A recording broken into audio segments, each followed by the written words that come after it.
Welcome to Jason's Journal as part of the Marinade's Grounded Summer Tour. I'm in Pineville, Kentucky, covering Laurel Cove Festival. If you're new to the Marinade, maybe you went to Laurel Cove. This came across your social media feed and you wanted to relive the weekend. Welcome. I'll give you a little context for the show. The Marinade is a free-flowing conversation about the creative process with creative people. Each episode, we welcome musicians, actors, comedians, authors, visual artists, filmmakers, anyone who creates art to talk about how and why we make stuff. The bulk of our work looks like me, Jason Earle, sitting down with an artist and talking about process. We're also fortunate to cover live creative events like this one. My goal is to bring you along for the ride. So without further delay, day 2 of Laurel Cove Festival in Pineville, Kentucky. I came to Laurel Cove with no plan for lodging, something to be aware of when attending, y'all, and I do recommend making the trip. You got to be aware, though, that lodging ain't exactly easy to find. Everything was booked for miles around by the time I solidified my plans, so I ended up sleeping in my car, which turned out fine. I have camping gear with me. I'm on a pretty long road trip and plan to camp for much of the time, so I just laid out my sleeping pad and let the tiredness of the day take me to dreamland. So, of course, consequently, the sun and my aching hips woke me up pretty early. I had a lot to say about the day before and wanted to visit the Cumberland Gap Overlook, so really my morning was pretty full. Coffee was my first priority. It's available, but 20 minutes away, right? So another thing to just kind of be aware of in this festival is that it's part of the charm of it is it's kind of away from everything, but that also prevents some logistical challenges if you're used to having a nice cup of coffee in the morning. And I found it in Cumberland Gap, Tennessee, this little charming coffee shop by a creek, and folks are trickling in. I see Abe Partridge. I've never met Abe. I'm a big fan, and I wanted to introduce myself, but I also didn't want to disrupt his morning coffee. A guy with a Drayton Farley shirt walks in. I want to sit down with him too and be like, hey, I met Drayton last night and my episode with him of the Marinade will drop in a week or two. Again, I bite my tongue. The creek provides a perfect spot to record my reflections from day one. A few folks look at me like, what the hell is that guy up to? It's just a gorgeous morning. I'm sitting by the creek. The morning is moving fast, and I really want to make sure that I get this done and then have at least a few minutes at the Cumberland Gap Overlook. The last time I was here was for a road trip moving my then girlfriend from Florida to New Haven, Connecticut by way of Kentucky, where she had family and where I'm originally from. This must have been 2011 or 2012.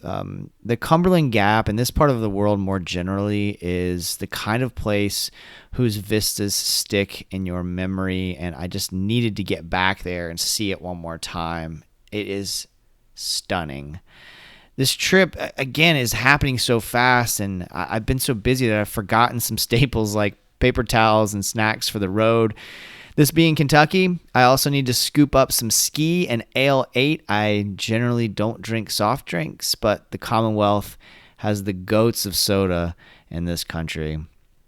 I'm not rushing per se, but I'm trying to get there in time to catch as much as possible. One thing I've learned about festivals and will preach to anyone who listen is you can't see everything, even in a festival that's as well scheduled out as Laurel Cove is, and there was hardly any scheduling conflicts.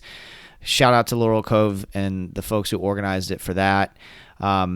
But trying to see everything at any festival will wear you out if you try, right? You need to take time to eat. You need to take time to drink water. You need to take time to go to the bathroom. All these things are important. You need to take time just to talk with folks. So it's important to me that I get there as early as I can to have choices, but also that I'm not rushing.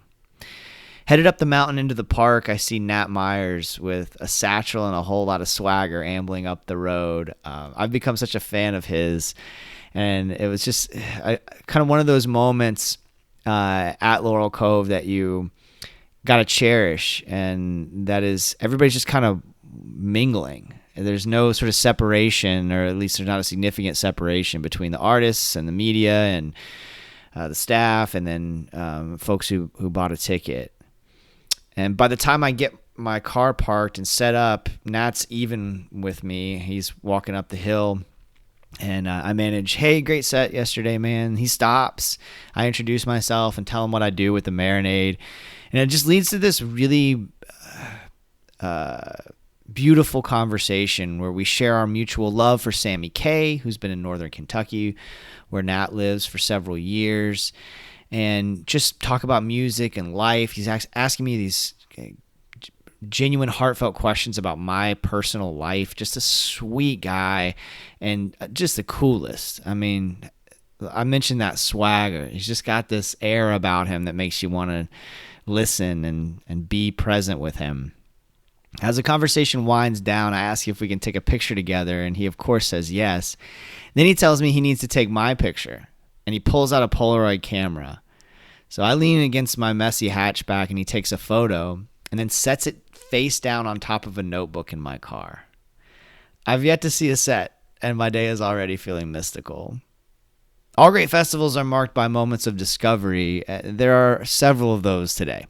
Hannah Howard is playing the Creekside stage, and I'm fully taken by her. She has this gorgeous, haunting voice, and her set is well balanced.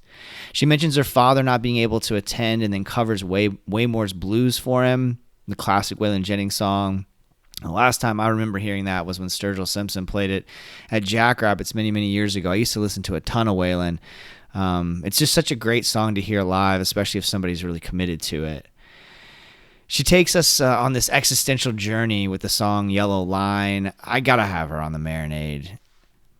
Chris Hunt Jr., shirtless as a duo, keeps everyone going on the Creekside stage. There have been some incredible moments on the main stage this weekend, but this is a more intimate setting, and it's kind of where the gravy flows. Hunt covers not one, but two Justin Townes Earle songs and gets an ovation for his efforts. It's only 2 o'clock in the afternoon, y'all. The third moment of Discovery Creekside is local boy Bill Taylor. From right down the road, Taylor speaks a place with honesty devoid of pretense. He sings for his friend who, quote, caught a felony and he's still suffering from it. He apologizes a couple of times for cussing. Once after he admits to wanting to knock a man out for doing his family wrong.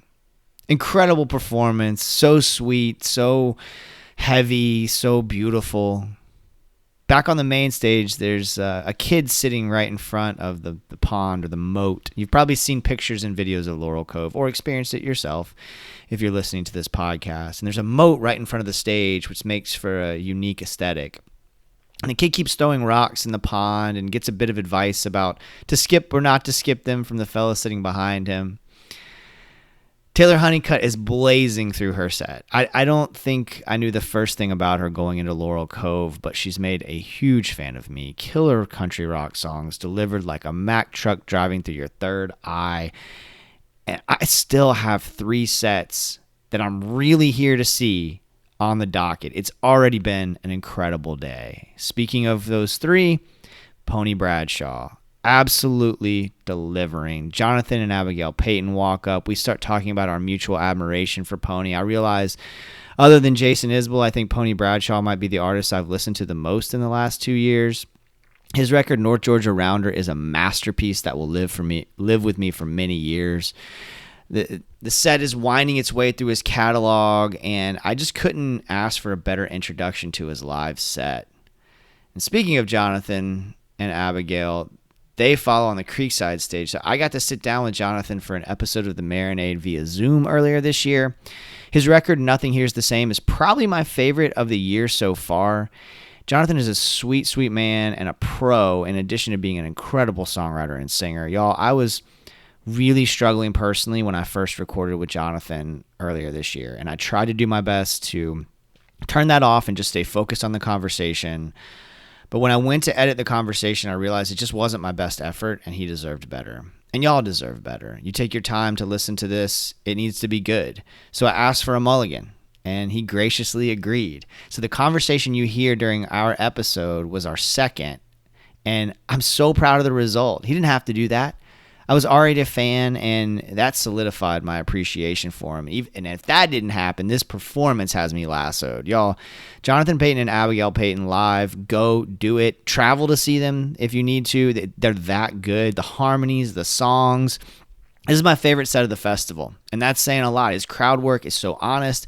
He actually introduced a song that's kind of talks about projection, and as he's introducing it, he really got my attention as I was going through all the emotions that I'm kind of processing on this Grounded Summer Tour. And I looked up from checking the schedule on my phone, and then he called me out on it. He was like, "I got you looking up." If there's one act I'm looking forward to even more than Jonathan and Pony, it's Drayton Farley. I mean, his 2023 release, 20 on High, y'all, was on my year-end favorites list, on many people's year-end favorites list. And like Jonathan's latest record, 20 on High was produced by Sadler Vaden, who's also helming the follow-up. I met and recorded an episode of The Marinade with Drayton yesterday. I got to meet his wife, Em, and his friend Jason, who's serving as tour manager on this trip. As down-to-earth and lovable as a lovable neighbor, y'all. Like, one of the best songwriters doing it right now, and so sweet. Like, if you're going to spend your money on somebody and root for somebody, Drayton Farley is it, y'all. Just like Jonathan and Abigail. Can't say enough about these folks and just how giving they were with their time and energy and have been. The main stage has hosted powerhouse performance after powerhouse performance, and Drayton Farley gladly carries that torch. These songs I've spent so much time with take on an extra significance after connecting with him and now hearing them live. At this point in the day, I usually start to run out of gas. I mean, I'm a teacher. I get up early, and by evening time, I am ready to kick back with a book and a glass of wine and chill, and today is no exception.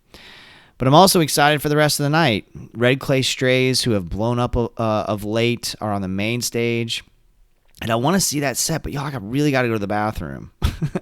I have one major piece of constructive feedback for Laurel Cove Festival, and hopefully it's something you won't have to consider if you're planning to attend next year. Hopefully they get it figured out, but the bathroom situation was nothing short of ridiculous. Not enough porta potties, no toilet paper after halfway through the day, none of them were cleaned all weekend. I really hope it's solved for next year, and it was bad enough that I feel the need to mention it here. Everything else was perfect. I mean, perfect festival. Can't say enough about it. Bathroom. Get it figured out, please, Laurel Cove. I love y'all, but please figure that out for next year. So I missed a lot of Red Clay Strays on a bathroom quest, but what I did see was fantastic. And you can check people's socials, and you'll see apparently people jumped into the moat. Like it sounds like it was a great time. And if I wasn't on this bathroom journey, I would have seen it. But hey, no complaints, because I've already had an incredible weekend. And by the time I met my biological needs, Sight Peas were setting up. Now, Sight Peas is Abe Partridge with members of Red Clay Strays playing a raucous punk show. It is performance art. The contrast with the day's mostly introspective Americana vibe is jarring in such a beautiful way. Abe is a force of creative nature. He's a preacher. He's a visual artist. He's a songwriter. And this is one of the most interesting sets I've seen in a long time. As the last note rings out, I'm pretty much on empty. Smiling myself to sleep, thinking of my good fortune for the second night in a row. If we can swing it and they'll have us back, I'll see y'all at Laurel Cove 2025. Follow The Marinade on all the socials so you don't miss more coverage, y'all. Every time I attend a festival like this, I want to walk up to everyone with a shirt from one of our guests and personally thank them for supporting this kind of music, and then ask them to follow my show. Last night I saw BJ Bar, again, the same thing. BJ Barham swag, Charles Wesley Godwin swag, lots of Drayton Farley. I cannot wait for y'all to hear this episode with him. Just a great night of community, great weekend of community and celebrating this kind of music. Make sure to subscribe on your podcast app, y'all. Tell a friend about the show. If you really like what we're doing and can swing it, consider joining our Patreon community for just a couple bucks a month, y'all. $2 a month. You can get Patreon exclusive content. I'm on this Grounded Summer Tour.